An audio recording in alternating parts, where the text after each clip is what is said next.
These two large smartphones are without a doubt pretty similar looking devices. So how do they differ, and which one should you go for? Let's take a look at what they have to offer.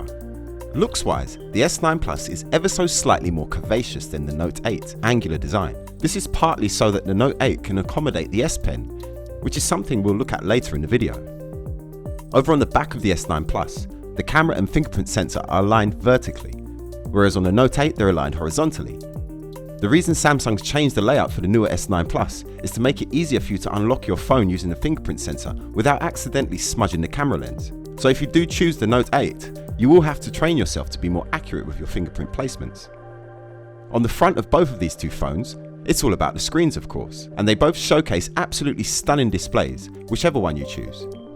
You'll get a curved Super AMOLED Quad HD Plus resolution display. Colours pop beautifully, and it is practically impossible to find a better screen from any manufacturer. They both support HDR, and pixel density is almost identical at 530 ppi for the S9 Plus versus 522 ppi for the Note 8. It's worth remembering of course that the Note 8 has a larger screen at 6.3 inches versus the 6.2 inch screen on the S9 Plus. Both of these phones are powerful and fast, despite the fact that the S9 Plus has a newer chipset. They both have 6GB of RAM and both start at 64GB of storage, with the option to expand using the microSD card slot. The battery life is pretty much identical too in our real world everyday testing, and this is despite the fact that the S9 Plus has a slightly bigger battery. So far then, these two phones are remarkably similar. So what are the main differences? Well, there are three. The camera tech on the S9 Plus is next level compared to the Note 8, thanks to the dual aperture technology which can capture beautiful and detailed images even in low light conditions. The S9 Plus is astonishingly good at replicating the kind of shots you'd expect from DSLR cameras.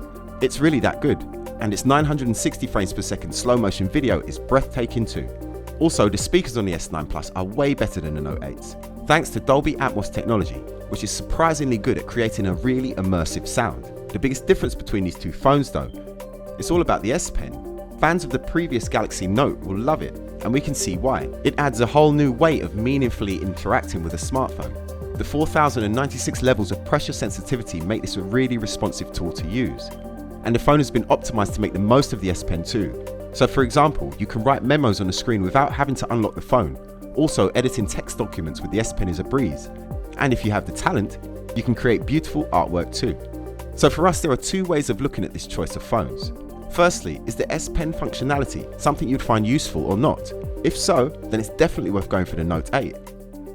If not, go for the S9 Plus and enjoy the better camera and speakers. Secondly, if you want to get a phone with a screen that's every bit as good as the newer, more expensive S9 Plus, but without paying as much, the Note 8 makes perfect sense, as its price was cut when the S9 Plus was released. So it's a really great deal in that context, even if you don't see yourself using the S Pen all the time.